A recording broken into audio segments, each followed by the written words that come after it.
أنا باخاف جدًا من حقنة البنج يا دكتور.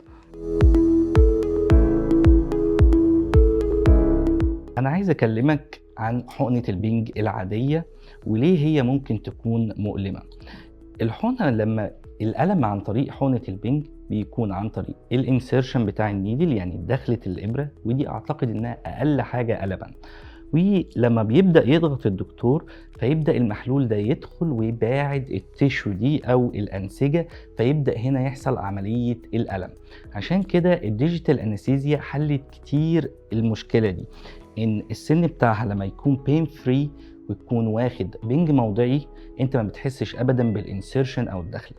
ثم نيجي نتكلم على الضغطة أو إزاي البنج ده بيشتغل. البنج هنا بيشتغل بسرعة بطيئة جدًا، ويبقى very steady، إن هو يعمل insertion للliquid بسرعة بطيئة جدًا، فبالتالي السرعة دي مش هتحسسك أبدًا بالألم. فلو أنت عندك anesthesia phobia أو خايف من الdental needle العادية، أنا بارشح تروح عند حد يكون عنده digital anesthesia، لأن فعلًا هي هتكون تجربة سهّلت عليك حاجات كتير في عيادة الأسنان.